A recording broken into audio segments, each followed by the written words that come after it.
Y'all, listen, when I tell y'all the technical difficulties we had, but God. So we're here right now. Welcome to another episode of I Know I'm Crazy with Naja. I'm sitting here with an actual real life human being that I know and I love in real life, Dr. Glenna. Glenna has done so many things, and I feel like so little time because you're only, what, like 22? She's such a young... So, Dr. Glenna, real quick, can you just, because, you know, we've talked to you on my platforms before. What have you been up to? Tell us a little bit about yourself and who you are. For those of you that don't know Glenna, you've not seen her in my pictures. You must be blind. You've not seen me talk about her in my newsletters. You must not read my newsletters. So reintroduce yourself and introduce yourself.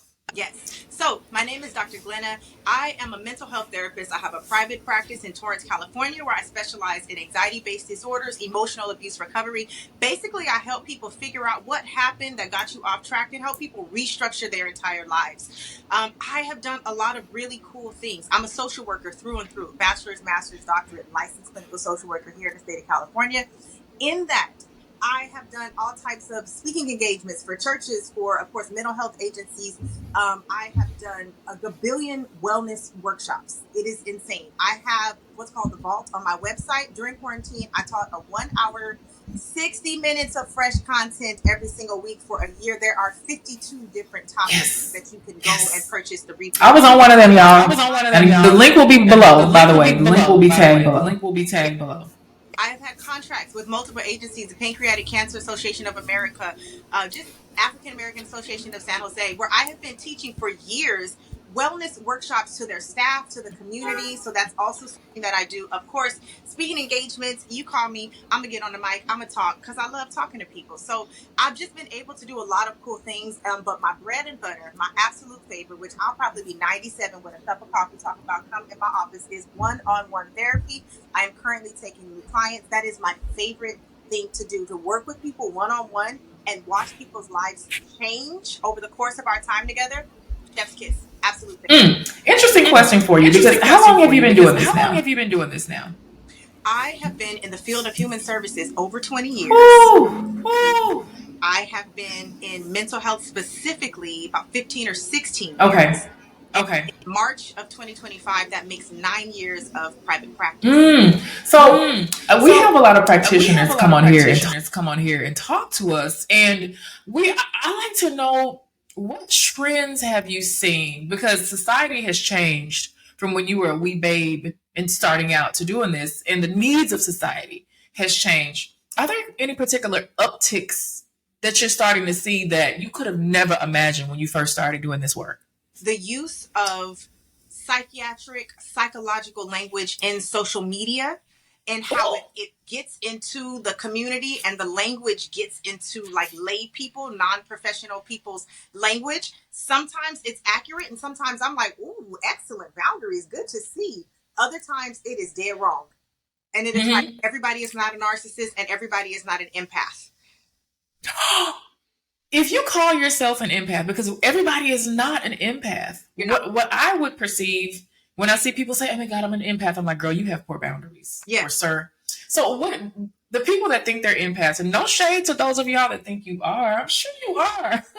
But how do we recognize when we're simply not? We do just have poor boundaries. I would look at, I'm big on, it's not what's wrong with you, it's what happened to you. So I would look at, were there consistent times where your voice was not heard, where you were ignored, your feelings were not expressed or not honored? Did you grow up in a home where your primary caregivers were emotionally unavailable? Did you grow up in a home where it was cut all that crying out, right? Where there was no room for you to have feelings, no room for you to have an opinion, or maybe there was violence or verbal violence, verbal assaults happening around the home. And so you learned that you had to be hypersensitive to everything going around you in order to keep yourself safe.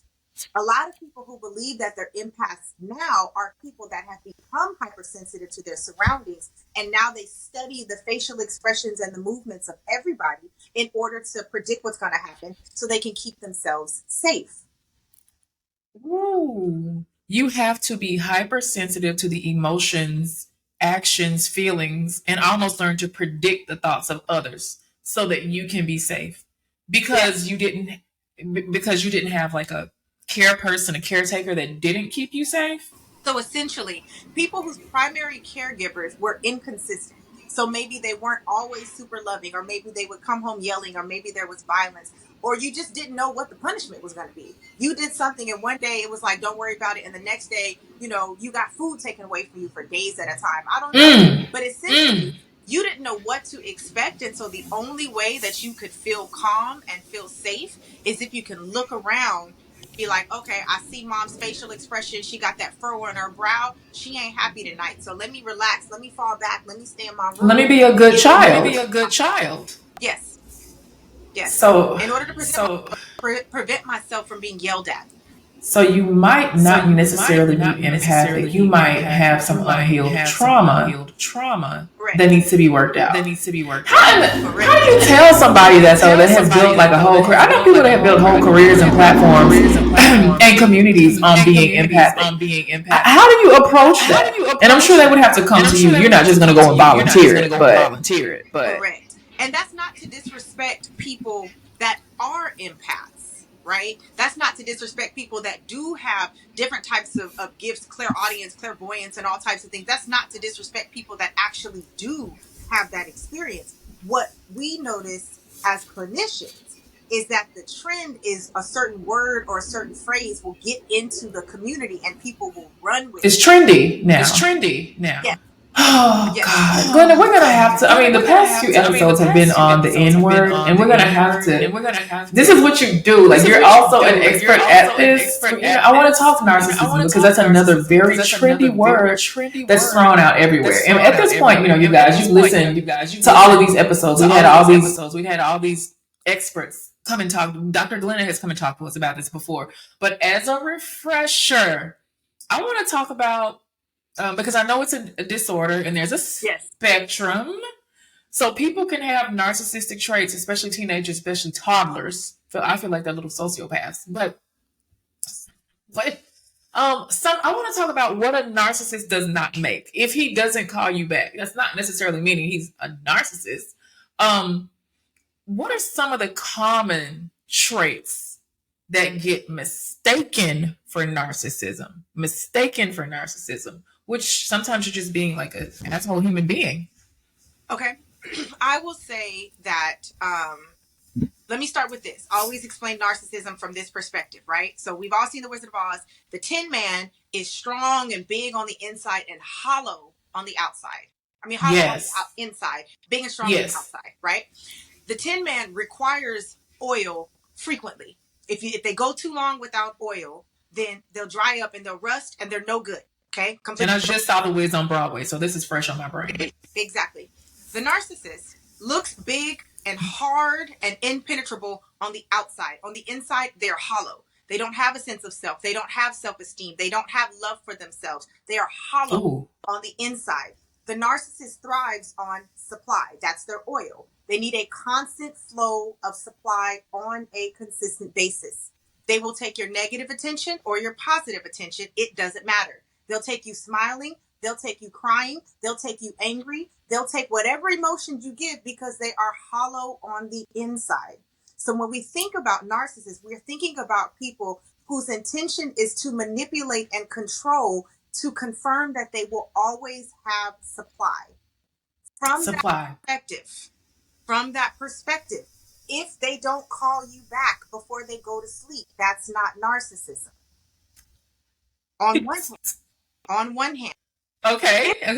If they don't call you back to punish you, that's different. If you did something earlier in the day that they didn't like and they know that you're looking for emotional support, you want that kiss goodnight, or maybe you had a long day and you are looking for them to be supportive and they intentionally do not contact you with the intention of harming you, that's a trait of narcissism. That's a different story. A trait, guys, because I feel like it's such a dangerous trope.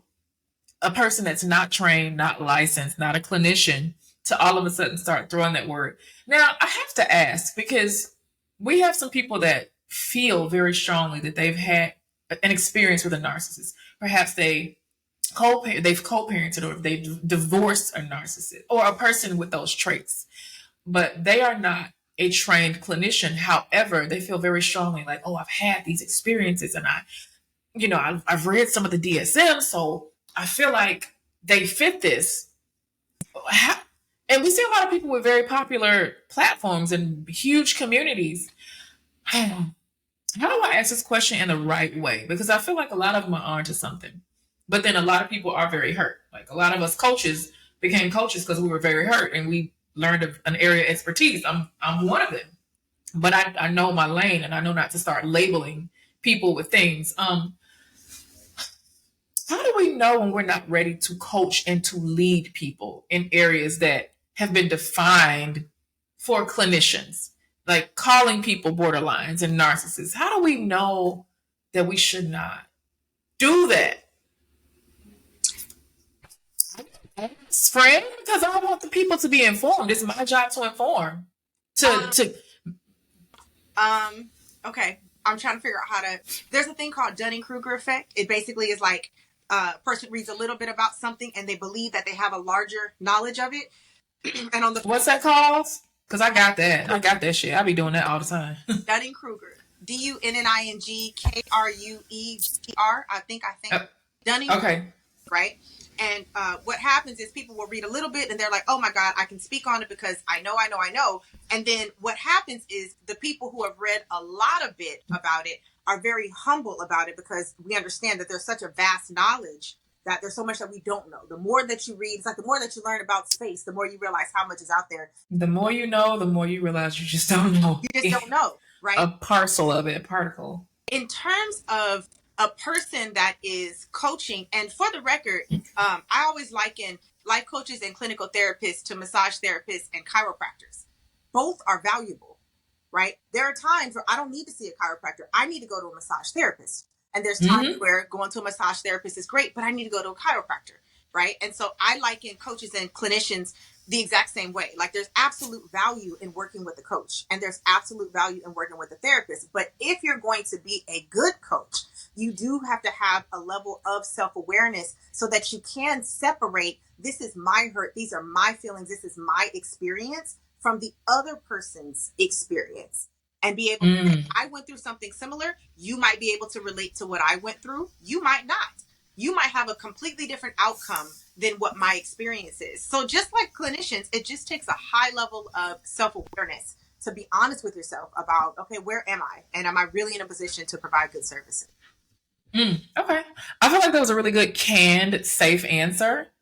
No, I feel like it was safe because some people are listening to this on the iTunes or the Spotify's or what, the things. Some people are watching us right now, and I saw your face when I asked you the question.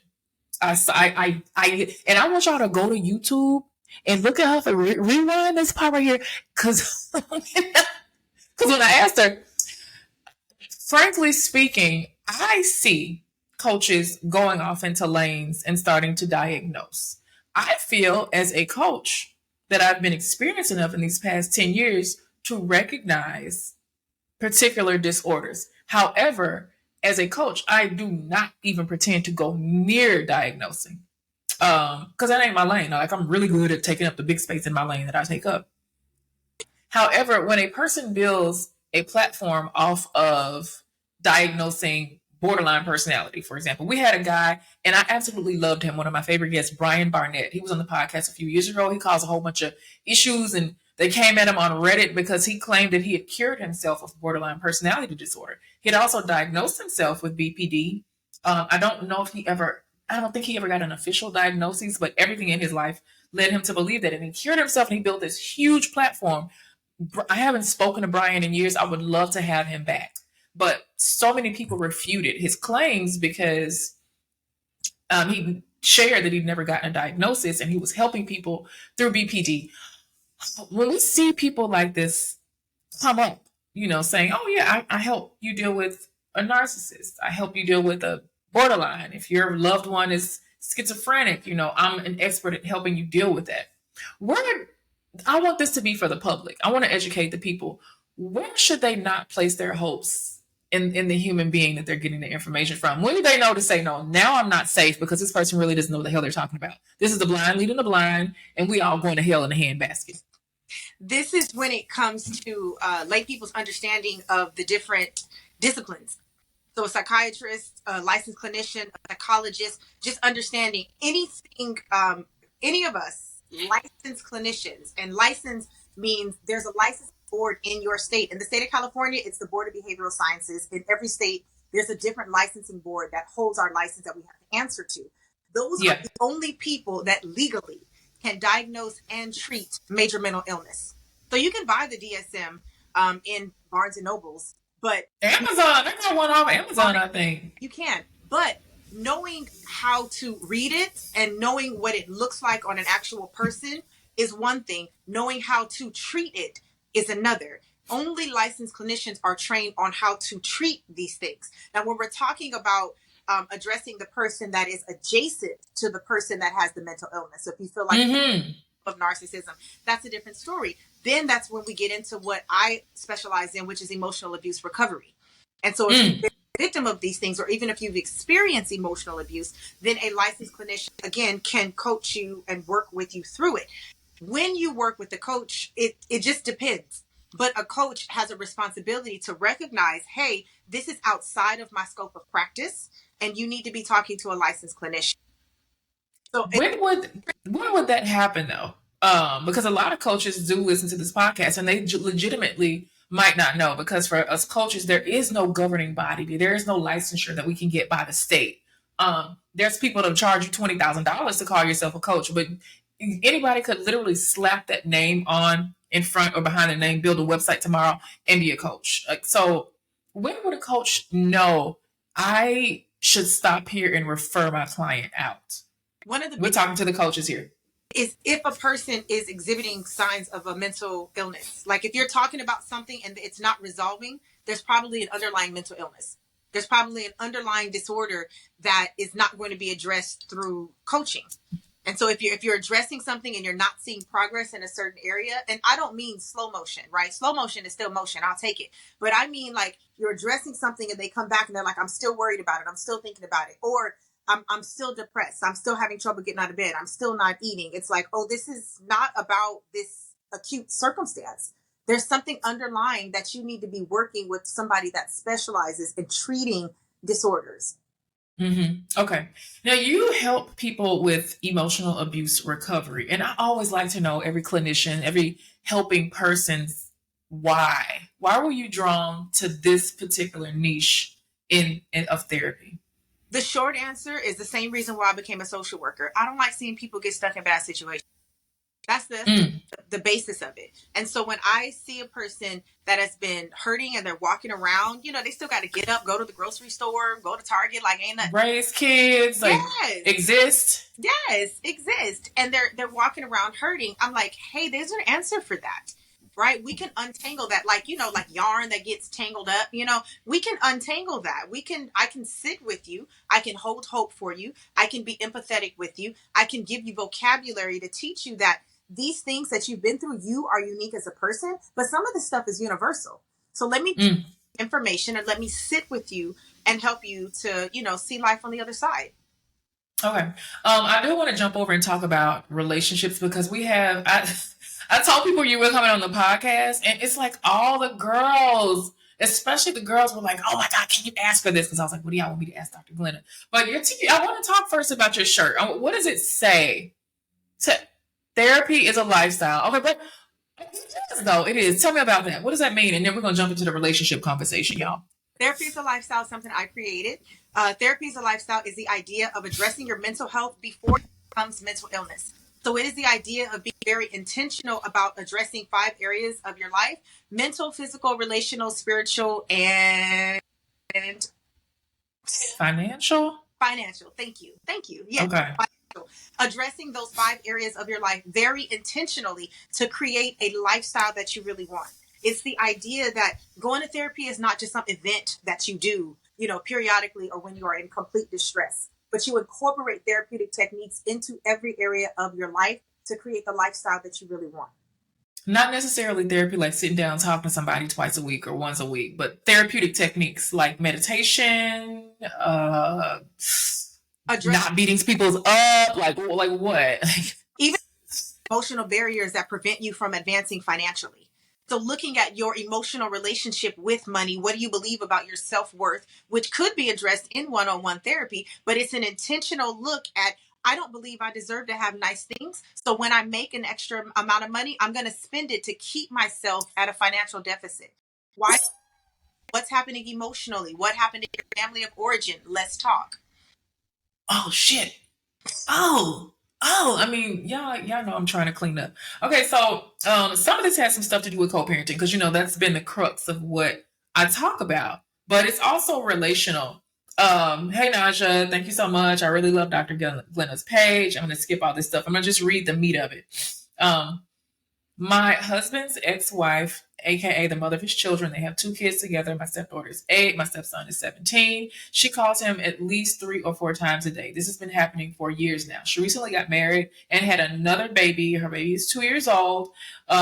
So she has a husband also, but she calls my husband for mundane things. He's telling me that he's going to stop her and have her to not call as much. Let me skip all this because this is identifying detail. He says that he's going to put a stop to it, but in a few years, he still has not. Ask Dr. Glenna, WTF do I need to do? Grace with your boundaries and boundaries with your grace. Lord, let me. Don't hit him? Oh. Lord. Beat it. Girl, you better take that phone and. No.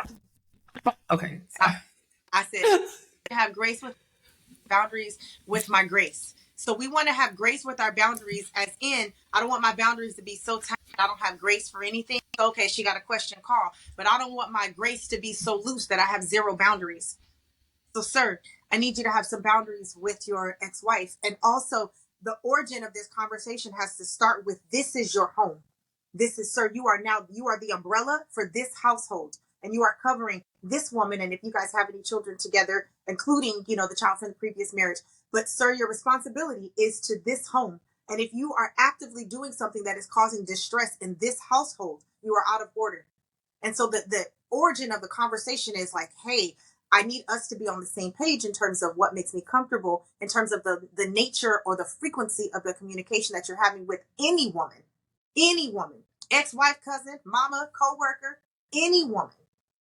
This is causing disruption in our household on a consistent basis. Can we, as a unit, come to a conclusion about what is reasonable for our household and what keeps us both feeling safe and secure? And then we 1, 2, 3 break.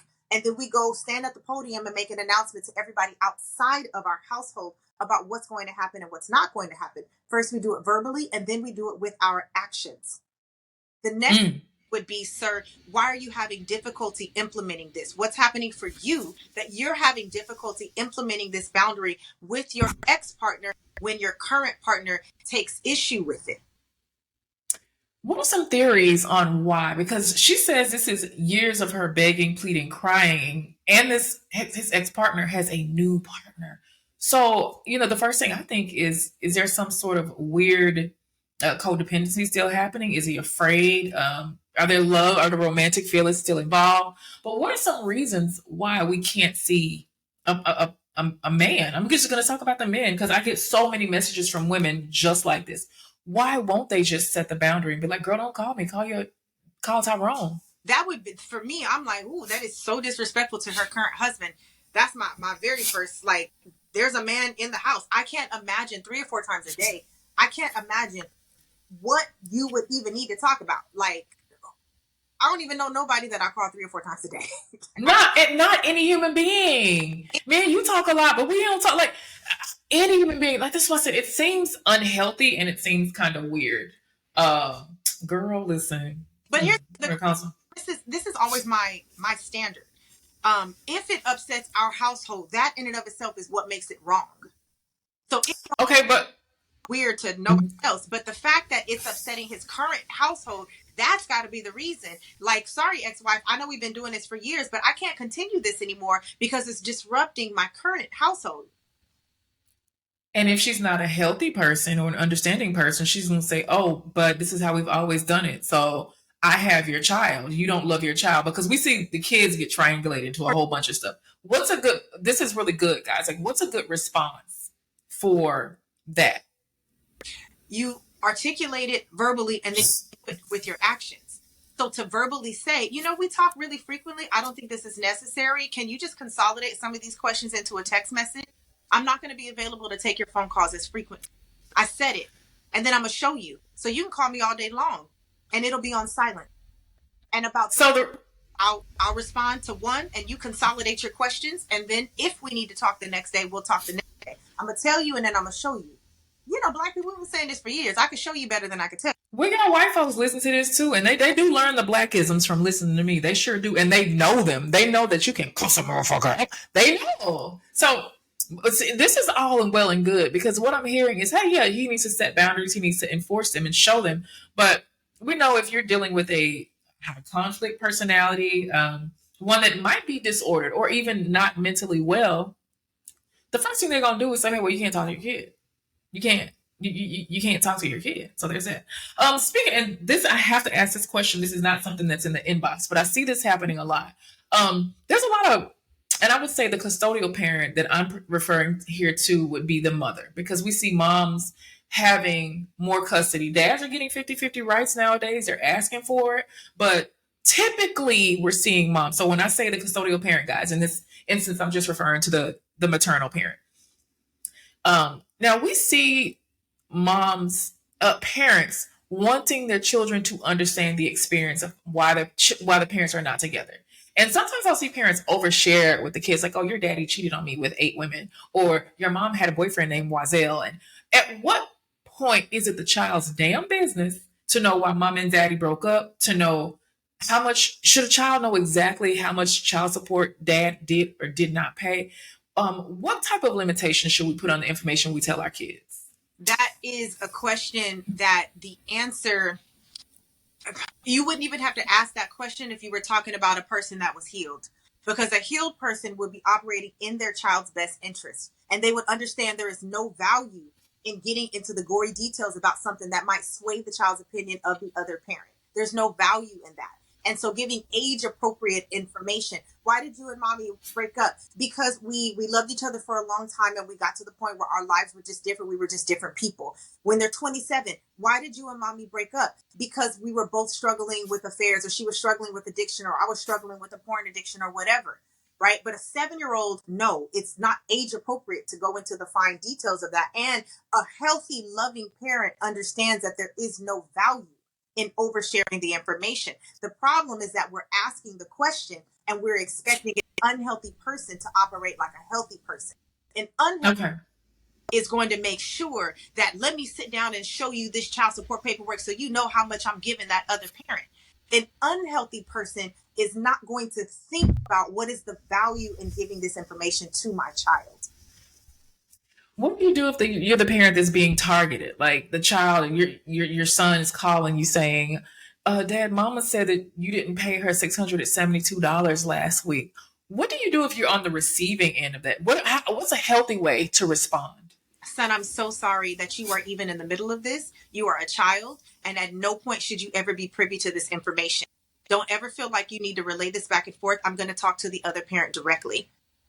I don't even have an answer for you as a child. My answer is you should not even be calling me with this. Are you supposed to call me and tell me, did you play kickball or soccer today? You're supposed to call me and say, I'm having trouble with my geometry. You're supposed to call and say, I got a crush on a boy. I got a crush on a girl. You don't call me asking about child support, baby. That's grown folks' business. And all of my for you as my child is to be my child. So my answer is, I'm going to continue to address you as a child, and I'm going to apologize on behalf of me and the other parent that you were even being addressed as an adult. What does that do for the child's psyche and well-being? Because if their parent is parentifying them, they probably do feel like they have the right to know. I want to know why. I'm only 7. I don't know what money is, but I want to know why you didn't pay. What does it do to the mind of the child that this is happening to? I mean, just what you said in terms of them feeling parentified, it puts undue stress on a child because they're not intended to be managing these situations. Like telling a child, oh, the mortgage is due. The kid ain't supposed to be worried about no mortgage. They're worried about those, right? Like, that's it. And so you're putting pressure and stress on them that is beyond them. Asking a kid to, like, hey, make a peanut butter and jelly sandwich for yourself. Use the butter knife. That's within a child's reason. Asking a small child to make Thanksgiving dinner, that is beyond them. and it's going to put on their psyche, and it's going to cause resentment. It's going to cause confusion. It's no different when you're talking about court documents. Ooh, court documents. Oh, okay. Let's kind of move on to the fun stuff. Oh, damn, because nothing we're talking about today is exceptionally fun. These are people that have problems. And this is, I got a note from somebody that I kind of know personally. So I don't even have to read her story because I know what happened. So basically, there's this girl that I know, and I've seen her date the 3 types of the same guy in the same sphere, and they're so far beneath her, in my humble opinion. It's somebody I really love. They're so far beneath her. She's educated, she's beautiful, she's well traveled, she's all of these things, but for some reason, in my humble opinion, I feel like she doesn't see herself how I see her.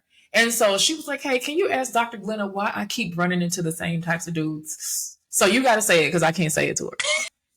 You got to say it.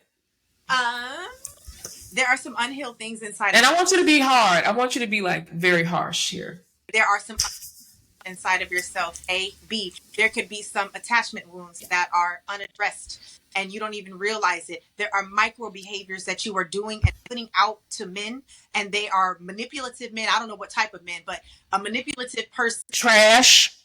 Trash. Ain't got nothing going on. They can pick up on the fact that you will tolerate their BS. They can pick up on the fact that you will tolerate, you won't have any boundaries, that you will give them whatever they want, that you will give without requiring anything in return. They can pick up on the fact that they will have access to you without having to actually meet any of your needs. There are micro behaviors that you put out very early on so that they know. Trust, the women that they can't, they're passing them off. They're passing them off. They're ghosting them. They meet them in the bar. They're like, I don't even want your phone number. Nice meeting you. And they're moving on. So there's little behaviors that you're putting off that you don't even realize that you're signaling them that, yes, you can get away with murder over here. And so that's how they attach themselves to you. Also, again, there's attachment wounds. I don't know her attachment style, but oftentimes there's something in you, because to desire connection with another human is normal and natural. You are supposed to desire other people. We are not islands. We are intended to interact with other people. But there's something in you that desires it to the point where you will forego yourself, your own needs, your own desires in order to have a person in your life. You will turn a blind eye to these carnival of red flags in order to ensure that you have a person, a warm body, a date for the wedding, for Thanksgiving dinner, or whatever. A warm body. A warm body. You will forego your bars to have it right next to you. And she wasn't just talking to the person that I know. She's talking to a lot of y'all out there, because I feel like we do date at the level that we see ourselves. And I know over 35, something kind of starts happening. What age and this might be too subjective to give a distinct answer. For me, it was like 40. I got married when I was 35. But when you stop giving an F, is there like a median age that you see women and men reach? I wouldn't say that. And I think that there probably is, but I don't know when that is. But what I will say is that some people get certain experiences over a course of time where they just have had enough, right? And for some people, God bless them, for some people when they were teenagers and in their 20s, they were raised a certain way, they were loved a certain way. And so no, it happens really early, and they end up marrying emotionally safe people early in life. And then there are, right? And then there are other people that maybe they didn't get that memo. They didn't get that message. And so they cut their teeth a couple of times on a couple of relationships where they thought they had it and they didn't have it, and they're hurting, or maybe they got married early, or maybe they didn't get married at all, right? And then after a course of a couple of hurts, they're like, I'm not doing that. And there just comes a point, and whether it's in your 20s, your 30s, your 40s, your 50s, where you're like, I would rather be alone than be mistreated. And I think that is the point where people start to shift. And they're like, no, like, oh, I'm sorry. Like, you don't call me for 2 weeks, and then you call me, talk about, let's get, like, no, we're not on the same page. Maybe you're not going to be able to get on the phone, or you're going to be blocked. So it sounds like it's not necessarily a number. It's just like the space you reach when you start to value yourself. And I think we value ourselves when we know that we are enough and we have enough. You're not chasing money. You're not chasing love and whatever, however you define that anymore. It's like, I have enough value. Yes. Oh, okay. I want to talk about guys for a second because we're out harping on women, but I see that men do struggle a lot. And in particular communities, without the access of having therapy or help, this oppressive reliance on God and a higher power and almost shaming people, certain people into getting mental health help because they're like, you don't need that, you need God. We've seen that so much, and that's being turned, those false notions are being turned on their underbellies because of the advent of social media, and people are getting out there talking like, hey, I'm not okay. And this is for people in those heteronormative situations, but I feel like it can apply to everybody. Dr. Glenna, I'm a firm believer that I would tell any girl, if he's not sat down with a therapist, a coach, maybe even his pastor, if they're qualified, to talk about some stuff on his own. Because what I see is most of the dudes, the heteronormative dudes, their first time sitting on somebody's couch is because some chick or some romantic partner has dragged them in there, which kind of sucks. But is this too hard of advice? Like, I would just tell anybody in this day and age, if you're looking for somebody serious, make sure they've sat on somebody's couch. Is that too difficult? Should I have more flexibility with offering that advice to people? It's ideal. I don't know if it's realistic because we, especially in the Black community, we are still working through the stigma around mental health. We have made strides. I will say that. We've absolutely made strides. The fact that people like myself and other clinicians of color are openly having these conversations, like attracts like. So people see us and they're like, oh, there's a therapist that looks like me, talks like me, sounds like me. Bet I'm in there. So we've made strides in terms of making therapy normal. It's like, go to the doctor, go to the dentist, go to your therapist. And even with Black men and just men of color, period, we've made strides to kind of eliminate, and I would say even men in general, because I don't know that particular stigma is specific to people of color. I think that manhood, and you're not supposed to have emotions, you're not supposed to talk about emotions, you're just supposed to go to work, make money, come home. Man, because the white guys that I see, oh my God. I mean, I can't say that there's been a big differentiation because patriarchy has done a number to these dudes. Yeah. White dudes are hard asses, the Black dudes are hard asses, the Latino dudes are hard asses. Yeah. The Asian dudes are like, there's something about somebody has tricked them into thinking if you talk about your feelings, you're not a man and you're weak. Yes. And that is not true. Correct. What's the number one message that, like, and I know you probably get guys coming in there, maybe they're court ordered to come and sit across from you, or they're ordered by their relationship. They've been given an ultimatum. How do you get the ones that have no interest in talking to you or opening up to you to actually open up and begin to engage? The men that are in my practice, they've all come voluntarily. And okay. That a lot of them have watched me from afar. And that's when they make their decision. And so me being on podcasts, talking on social media, making videos, posting pictures, so on and so forth, it makes it so, and this is across the board, it makes it so that they feel like they've already met me and there's already a certain comfort level, like, okay, I'll go in there and I'll talk to her.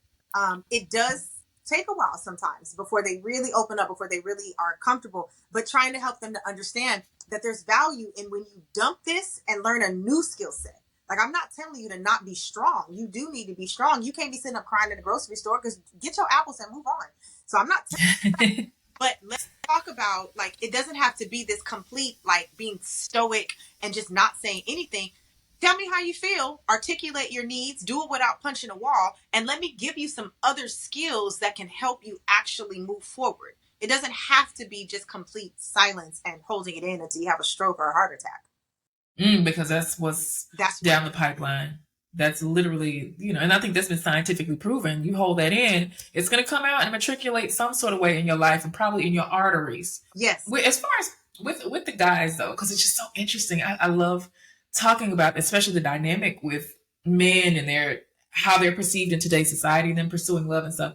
Have you been in a session where you have recognized that a couple, an individual is in there for one thing, and you realize this person actually, because you can diagnose people with full on, you can say, baby, you a full blown N word, you're a full blown B word. Have you been, and I know you can't talk specifics, but when you recognize that a person has a disordered personality or mental illness, and they're in like a couples session, are you able to tell the other partner, like, hey, I want to pull you to the side and just let you know your wife is actually a narcissist, and there's no cure, there's no, I don't know what the treatment, I've never heard of a treatment, but can you do that, or are you the type of therapist that does that? Technically, you can't do that because you can't diagnose without a proper evaluation. So by definition, no, I can't look at the partner and say they have this. I can say, you know what, I'm starting to notice traits of, it actually did happen. It's funny because as you were describing it, I remember sitting and the moment where I was like, oh, this is pointless because this is a textbook narcissist. Like that moment where I just shut down, I was like, this is all an exercise because this person they don't desire any resolution. They just want to argue and they want to utilize me to validate any point that they have to just, I watched us go through a whole session and I'm like, okay, good. And the partner's apologizing, blah, blah, blah. And then the N word dragged us all the way back and said, you know what? That's not even the problem. The problem is this. And I'm like, we just spent 47 minutes evaluating and validating your feelings and so on and so forth. So yes, that has actually happened. And in that moment, it was funny because I looked, it was a husband and a wife, and I looked at the wife, and I talk with my face anyway. I looked at the wife and I was just like, sorry, Bookie. Like, you're like, girl, I can't, there's no amount of talking that me or you are going to be able to do to get through. None, because their intention is to manipulate and keep you confused so that they always have supply. You see, if we got to resolution, you might realize that you were unhappy and you might make a decision for yourself to leave. But if I'm always creating conflict and if I'm always upset with you, then your goal will be to keep chasing and keep shape shifting to make me happy. I ain't really looking for resolution. I'm looking for this. Makes a narcissist sound methodical though. Like, are they really like yes.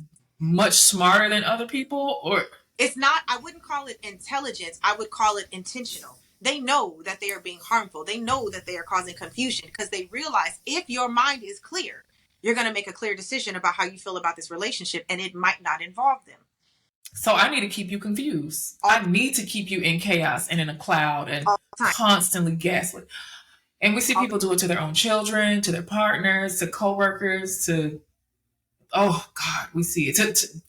What I said, they will take your or your negative attention. Baby, it's all oil. So if you're confused, if you're frustrated, if you're angry, if all my coworkers are talking about me, baby, that's oil. I'll take it.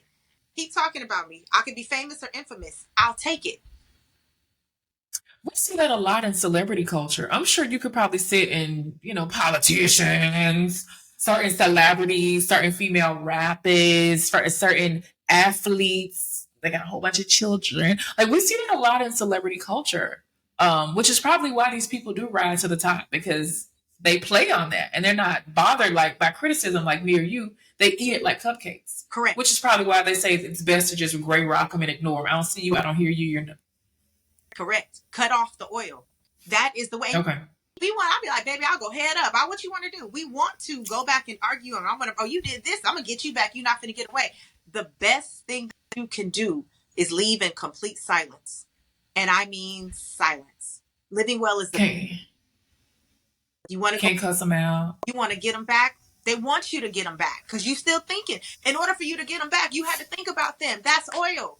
Every time you're thinking about them, they're winning. Every time you get your lick back, they're winning. Walk away in complete silence. No oil. Y'all heard it here first, folks. No oil. Dr. Glenna, tell everybody where they can find you. I'm going to tag all of her links below. But guys, I need you to go and follow her, like, spam, tell her you heard her here on I Know I'm Crazy with Naja Hall podcast. Where can we find you, Dr. Glenna? drglenna.com, drglenna.com, drglenna.com/therapy. If you want to work with me, I would love to work with you. That is genuinely my favorite thing. Dr. Glenna LCSW on social media. Holla at me, say what's up. All right, you all. Didn't I tell you that this episode was going to be amazing? Thank you so much for writing in with your questions. And I will see you all on Tuesday, everywhere your favorite podcasts, including this one, are streamed. I'm going to leave you with this little adage today. Of all the things to keep in this world, keep it real.